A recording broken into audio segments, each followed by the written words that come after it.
सुन सुन सुन जालिमा, प्यार हमको तुमसे हो गया। वो ऐसे गीतकार थे जिन्होंने उर्दू शायरी की रुमानियत को फिल्मी गीतों में ढालकर एक नया अंदाज दिया। ओ मेरे दिल के चैन। उनकी लिखी गजलें, गीत और संवाद इतने बेलाग और बेलौस होते थे कि सीधे लोगों की दिलों में उतर जाते थे। बाहों के दरमियां दो प्यार मिल। उनके पहले गजल संकलन ने मिर्जा गालिब पुरस्कार जीता और वो ऐसे पहले गीतकार बने जिन्हें फिल्म जगत का सबसे प्रतिष्ठित दादा साहब फाल्के पुरस्कार से सम्मानित होने का गौरव प्राप्त हुआ। अब तो है तुमसे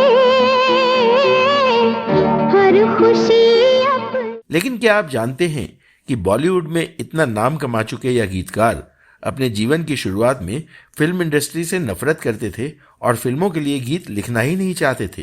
आपने याद दिलाया तो मुझे याद आ। क्या आप मानेंगे कि इस मशहूर गीतकार को उनके क्रांतिकारी बोलों और बेबाक रवैये की वजह से बरसों तक आजाद भारत की पहली कांग्रेसी सरकार ने जेल में ठूंस कर रखा। तुम साथ हो जब अपने दुनिया को दिखा देंगे। और क्या आप यकीन करेंगे कि इस नगमा निगार के दिल में देश की राजनीति में अहम स्थान रखने वाले एक हिंदूवादी नेता से इतनी नफरत थी कि उनके हाथों से अवार्ड लेने से भी इनकार कर दिया। एक दिन बिक जाएगा माटी के मोल, जग में रह जाएंगे। कौन थे यह रचनाकार और क्या थी उनकी विचारधारा? क्यों उन्हें फिल्म इंडस्ट्री की 5 पीढ़ियों तक के साथ काम करने के बावजूद अपने जीवन के आखिरी पड़ाव में होना पड़ा दाने दाने को मोहताज?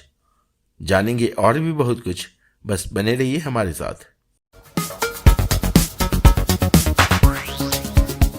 दोस्तों, मेरा नाम है धीरज और आप देख रहे हैं ड्रामा सीरीज इंडियन। आज हम चर्चा करने जा रहे हैं गीतकार, शायर, कवि, कहानीकार और संवाद लेखक मजरूह सुल्तानपुरी की। मुझे सहल हो गई मंजिलें, वो हवा के रुख भी बदल गए, तेरा हाथ हाथ में आ गया कि चराग राह में जल गए। उनकी लिखी गजलें और शायरी उनके ही लिखे फिल्मी गानों की शोहरत के आगे नेपथ्य में चले गए, जिन्हें हरफों का जादूगर कहा जाता था। बंगले के पीछे तेरी मेरी के नीचे हारे पिया, आहारे आहारे आहारे पिया। मजरूह सुल्तानपुरी का जन्म 1 अक्टूबर 1919 को उत्तर प्रदेश के आजमगढ़ में एक राजपूत मुस्लिम परिवार में हुआ था, जहां उनके पिता पुलिस विभाग में तैनात थे। उनकी पुश्तैनी जमीन सुल्तानपुर जिले में पड़ती थी, इसीलिए बाद में उन्होंने अपने नाम के आगे सुल्तानपुरी सरनेम लगाया। वैसे उनका वास्तविक नाम असरार उल हसन खान था। उनके पिता हालांकि एक पुलिस अधिकारी थे, लेकिन वो दिल से एक रूढ़िवादी मुसलमान थे और अपने बेटे को अंग्रेजी शिक्षा दिलाने के लिए बहुत उत्सुक नहीं थे। इसीलिए उन्होंने अपने बेटे को पारंपरिक मदरसा शिक्षा के लिए भेजा। अरबी और फारसी में प्रवीणता के साथ उन्होंने आलिम का प्रमाण पत्र हासिल किया। इसके बाद उन्होंने लखनऊ के तकमील उल तिब कॉलेज ऑफ यूनानी मेडिसिन से हकीम की डिग्री हासिल की।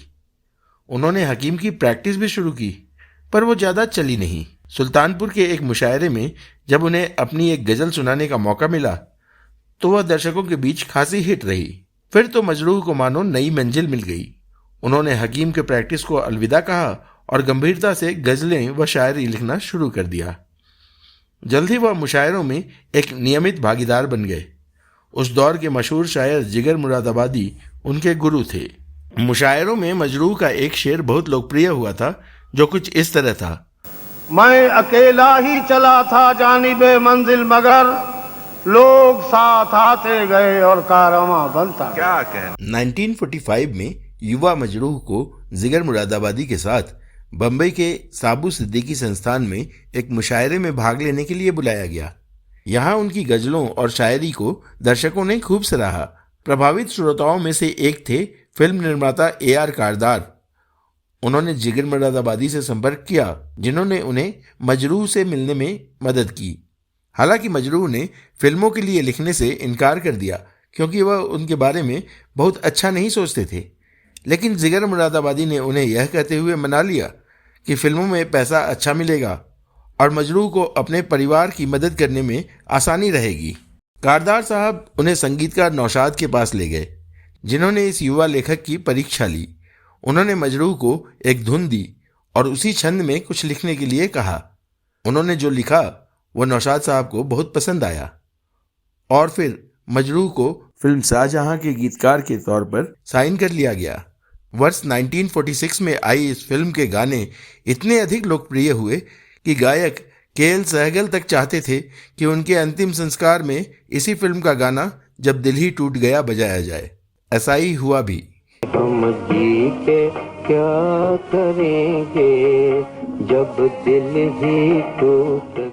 मजरू ने बाद में 1947 में आई फिल्में नाटक और डोली व 1948 में रिलीज हुई अंजुमन जैसी फिल्में की, लेकिन उन्हें फिल्म इंडस्ट्री में एक अलग पहचान दिलाई 1949 में रुपहले पर्दे पर आई महबूब खान के अमर लव ट्रायंगल फिल्म अंदाज के साथ, जिसमें उन्होंने कई सुपरहिट गाने लिखे थे। कहे अगर जीवन भर मैं गीत सुनाता जाऊं। इस फिल्म के सारे गाने सिचुएशन के हिसाब से बिल्कुल फिट बैठते थे और लोकप्रियता की नई ऊंचाइयों पर पहुंचे।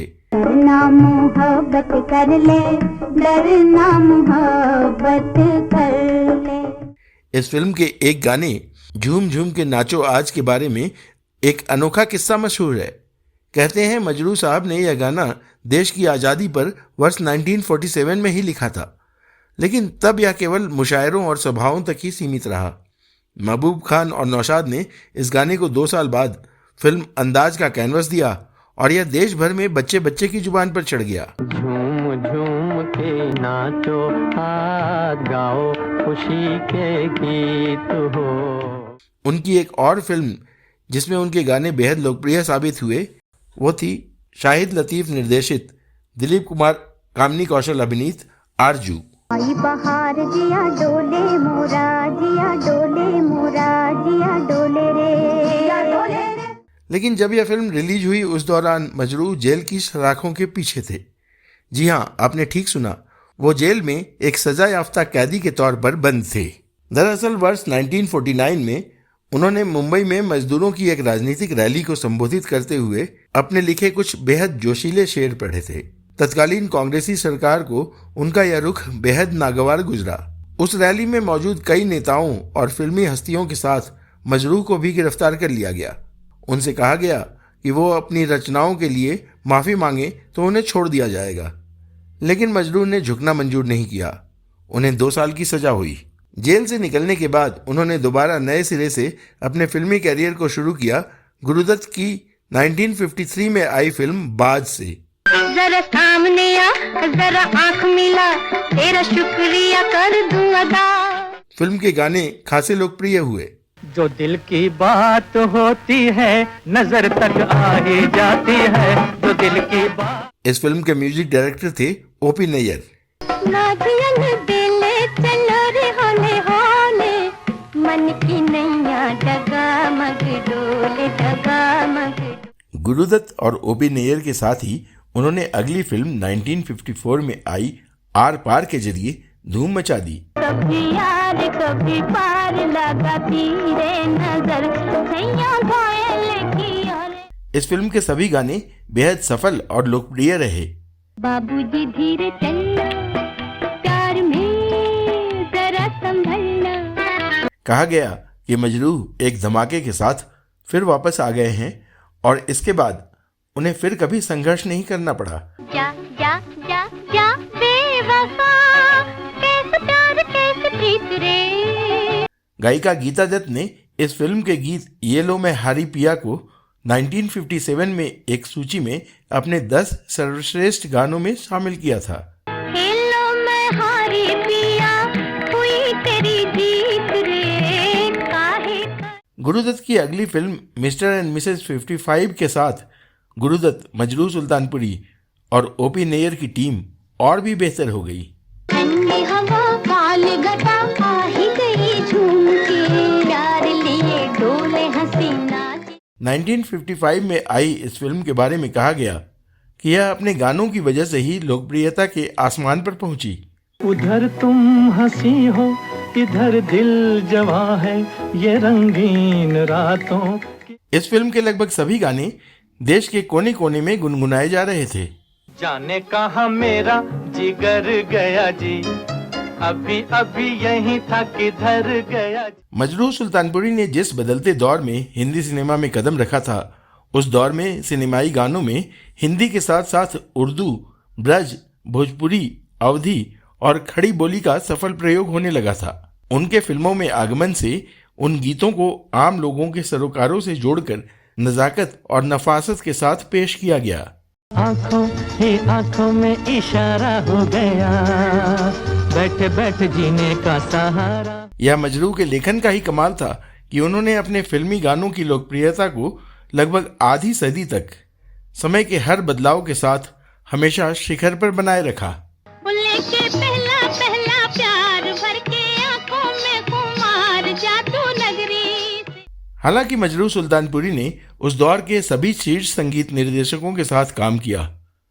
इनमें प्रमुख थे अनिल विश्वास, नौशाद, मदन मोहन, ओपी नैयर, रोशन, सलील चौधरी, चित्रगुप्त, एन दत्ता, कल्याण जी आनंद जी और लक्ष्मीकांत प्यारेलाल।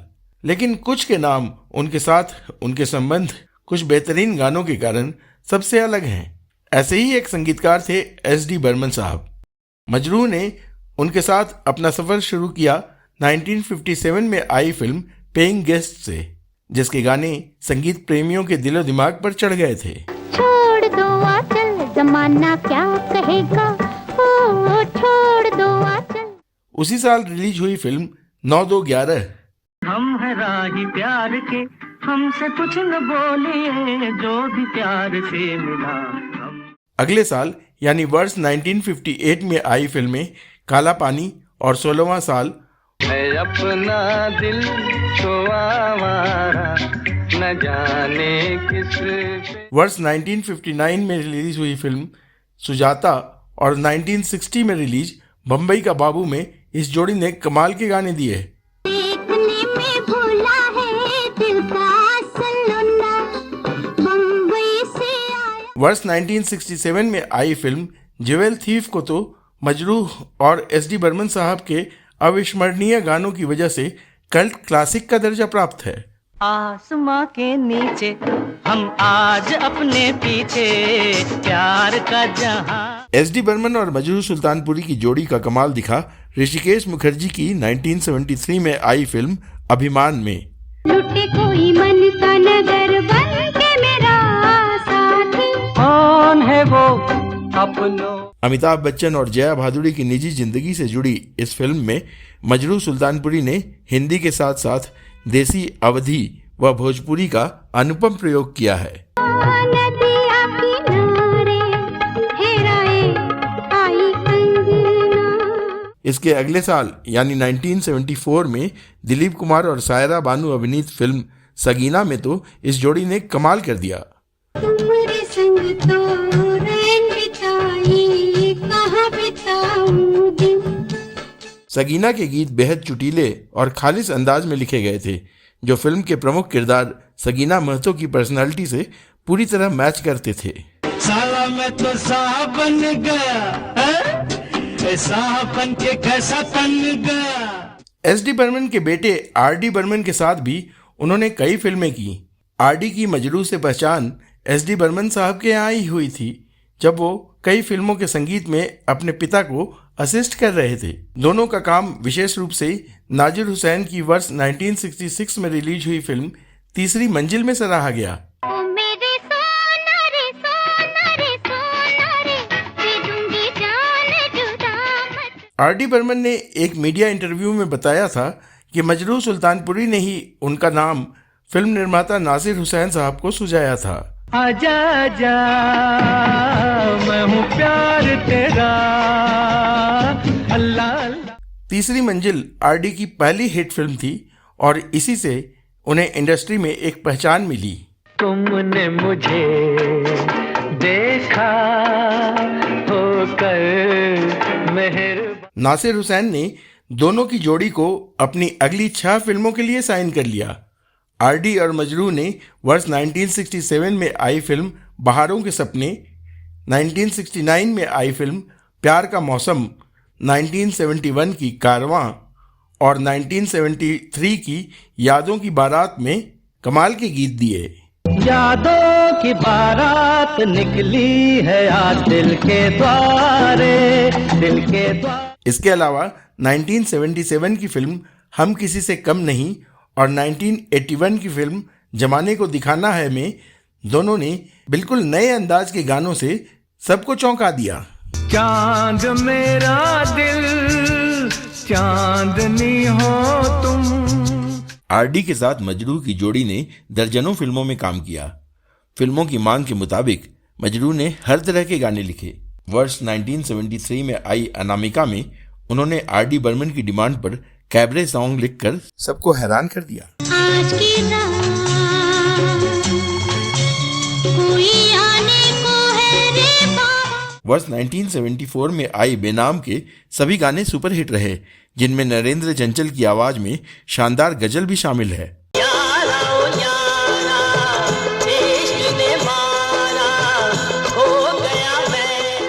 इसके अलावा दोनों ने वर्ष 1980 में आई धन दौलत, 1981 में आई कुदरत और उसी साल आई कालिया में बेमिसाल गीत प्रस्तुत किए। जहाँ तेरी ये नजर है मेरी जान मुझे खबर है, बच ना सका कोई। बात करें लक्ष्मीकांत प्यारेलाल के साथ की तो वर्ष 1964 में आई फिल्म दोस्ती के जरिए उनकी और मजरू की पार्टनरशिप शुरू हुई। ताही मनवा दुख की चिंता क्यों सताती है, दुख तो अपना साथी। दोस्ती में लक्ष्मीकांत प्यारेलाल को अनुभवी मजरू से कई बारीकियां सीखने को मिली। यह मजरू के पुरस्कार विजेता बोल थे, जिनकी वजह से उन्होंने अपना एकमात्र फिल्म फेयर पुरस्कार जीता। चाहूंगा मैं तुझे साँझ सवेरे फिर भी। लक्ष्मीकांत प्यारेलाल ने भी दोस्ती के संगीत के लिए अपना पहला फिल्म फेयर पुरस्कार जीता। मजरू सुल्तानपुरी और लक्ष्मीकांत प्यारेलाल ने करीब 40 फिल्मों में साथ काम किया।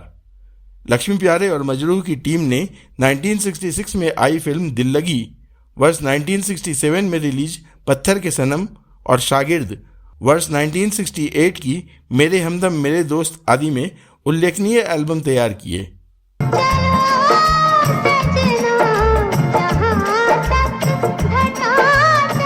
वर्ष 1969 में आई फिल्म धरती कहे पुकार के और अगले साल यानी वर्ष 1970 में आई फिल्म अभिनेत्री में दोनों की जोड़ी ने कमाल के गीत रचे थे।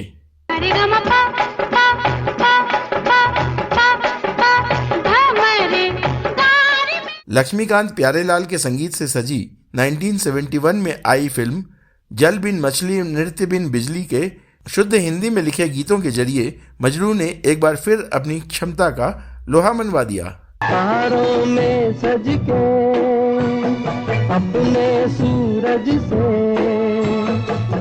यह फिल्म वी शांताराम की निर्देशित थी और नृत्य संगीत पर आधारित थी। दोनों ने वर्ष 1972 में एक नज़र और 1974 में आई इम्तिहान समेत कई फिल्मों में अपने गीतों से भारी लोकप्रियता बटोरी। पहले सवारी है और उधर देखा है। मजरू के लिखे हिट गीतों की सूची बहुत लंबी है, क्योंकि इन सभी फिल्मों में उनके लेखन के लिए कुछ अत्यंत सूक्ष्म संगीतबद्ध गीत है। उन्होंने दिखा दिया कि हल्के फुल्के मिजाज वाले हों या गंभीर, सभी गाने वो कितनी खूबसूरती से लिख सकते हैं। जीवन में तू डरना नहीं, सर नीचा कभी करना। दोस्तों, मजरू साहब ने अपने 5 दशकों से अधिक के करियर में अद्भुत गीत लिखे, जिनमें से कई बॉक्स ऑफिस पर बेहद सफल रहे। प्रेम करो बड़ा बुरा मकान का गवाए मकान का। यह बताने की नहीं, महसूस करने की आवश्यकता थी कि उनके गीतों ने मानवीय भावनाओं के मूल को छुआ, और यही वो शब्दों की जादूगरी थी जो दर्शकों के साथ इतनी मजबूती और गहराई से जुड़ी थी कि आज भी प्यार, रोमांस और मानवीय भावनाओं के रूप में उनका नाम अंतर्मन में गूंजता है। हम प्रेमी प्रेम करना जाने, प्यार के दुश्मन को। दोस्तों, 70, 80 और 90 के दशक में जहां गोल्डन एरा के सुपरस्टार वृद्ध हो चले थे, वहीं स्टारडम और सुपर स्टारडम की नई परिभाषा ने हिंदी सिनेमा में सब कुछ बदल दिया था। रोमांटिक हीरोज की परिभाषा बदल गई थी और बदल गया था सिनेमाई गीत और संगीत का अंदाज। अंग्रेजी में कहते हैं कि आई लव यू, गुजराती माँ बोले तने प्रेम। फिल्मी गानों की धुनें तेज हो गई थी। वेस्टर्न इंस्ट्रूमेंट के नए एक्सपेरिमेंट ने हिंदी सिनेमा के गानों की गुणवत्ता और लोकप्रियता को कई गुना बढ़ा दिया था। ऐसे में मजरू सुल्तानपुरी के कलम का जादू और उनके लिखे गानों की लोकप्रियता का कमाल ऐसा था कि वो नए उभर रहे प्रतिभावान गीतकारों के लिए भी चुनौती बन गए थे।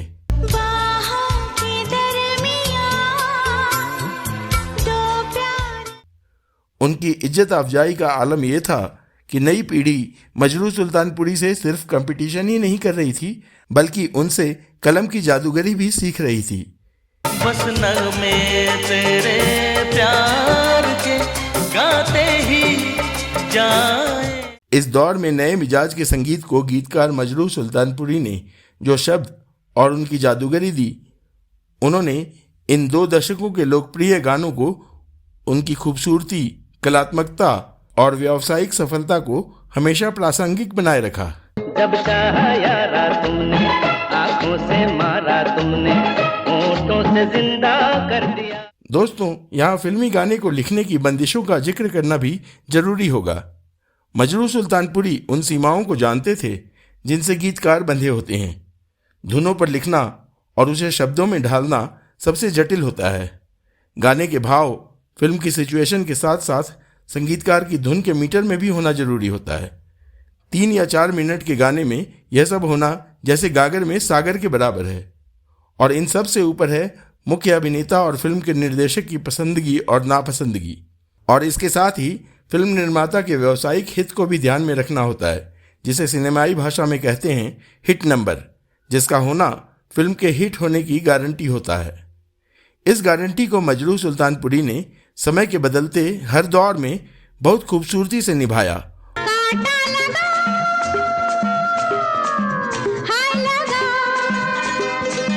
मजरू सुल्तानपुरी 90 के दशक में पूरी तरह आधुनिक हो गए गीतकारों की नई पीढ़ी के लिए हिट गानों की कलात्मकता को चुनौती दे रहे थे। यहाँ के हम सिकंदर, चाहे तो रख ले सबको अपनी जेब के अंदर, अरे हमसे बच के। मजरू सुल्तानपुरी ने गीतों के अलावा कई फिल्मों में संवाद और कहानी लिखने में भी नामी गिरामी लेखकों की मदद की। हालांकि उन्होंने कभी इनका क्रेडिट नहीं लिया। वैसे तो फिल्म जगत में गीतकारों के लिए कम ही अवार्ड जीतने के अवसर आते हैं, लेकिन मजरू सुल्तानपुरी को दर्जनों सम्मान और पुरस्कार मिले। वर्ष 1993 के लिए भारतीय फिल्म जगत का सर्वोच्च माना जाने वाला सम्मान दादा साहेब फाल्के अवार्ड जब पहली बार किसी गीतकार के नाम हुआ तो वह नाम था मजरू सुल्तानपुरी का।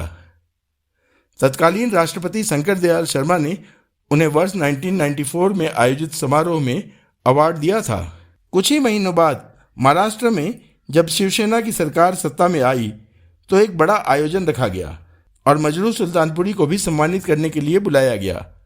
लेकिन लोगों की हैरानी का ठिकाना न रहा जब गीतकार ने सम्मान समारोह में जाने से मना कर दिया। उसकी वजह थे महाराष्ट्र के सर्वमान्य नेता व हिंदू हृदय सम्राट कहे जाने वाले बाला साहेब ठाकरे। मजरू सुल्तानपुरी ने कहा था, जिंदगी भर जिन फिरका परस्त ताकतों के खिलाफ खड़ा रहा उनके हाथों से सम्मान ग्रहण नहीं करूंगा। दोस्तों, ये वो दौर था जब पूरे महाराष्ट्र में बाला साहब ठाकरे के खिलाफ बोलने की या कुछ कहने की हिम्मत किसी में नहीं होती थी और शायद आज भी नहीं है। बात खत्म कर दी गई और मुंबई अपनी राह पर चल पड़ा।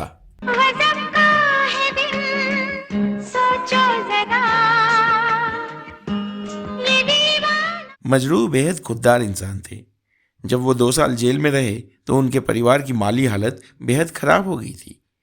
ऐसे में शोमैन राज कपूर उनकी मदद के लिए आगे आए, लेकिन मजरू की खुददारी आड़े आ गई। उन्होंने मदद लेने से इनकार कर दिया। राज कपूर ने इसका भी हल निकाल लिया और मजरू से कहा कि वह उनके लिए एक गाना लिखें। इसके बाद उन्होंने जेल में ही फेमस गाना एक दिन बिक जाएगा माटी के मोल लिखा। एक दिन बिक जाएगा माटी के मोल, जग में रह जाएंगे। और इस गीत के लिए राज कपूर ने उन्हें 1000 रुपये का मेहनताना दिया, जबकि उस दौर में एक गाने की कीमत 50-60 रुपये हुआ करती थी। राज कपूर साहब ने यह मेहनताना मजरूह के घर वालों को पहुंचा दिया। बाद में उन्होंने इस गाने का इस्तेमाल अपनी 1975 में आई फिल्म धर्म करम में किया था। अनहोनी पथ में कांटे लाख बिछाए, होनी तो फिर भी। दोस्तों, हर कहानी का अंत होता है और यही हुआ मजरूह सुल्तानपुरी की जिंदगी का भी। 24 मई 2000 को शब्दों के जादूगर और उर्दू शायरी को नया अंदाज देने वाले शायर और गीतकार मजरूह सुल्तानपुरी मौत के आगोश में हमेशा के लिए सो गए और हमारे साथ छोड़ गए उनकी यादों का ऐसा झरोखा जिसे हमेशा गुनगुनाया जाता रहेगा। रुकेगा न रुका है, न जाने धुन क्या है, कभी ये रास्ता है। कलात्मकता की हर पीढ़ी में उन्हें याद किया जाएगा अपने दिल की अनंत गहराइयों से। जग में रह जाएंगे प्यारे तेरे बोल, ला ला। तो दोस्तों, आपको हमारा यह वीडियो कैसा लगा हमें कमेंट करके अवश्य बताएं। अगर आपके पास मजरूह सुल्तानपुरी के बारे में कोई और जानकारी है तो वह भी हमसे अवश्य साझा करें। अब दीजिए अपने दोस्त और होस्ट धीरज को इजाज़त। नमस्कार।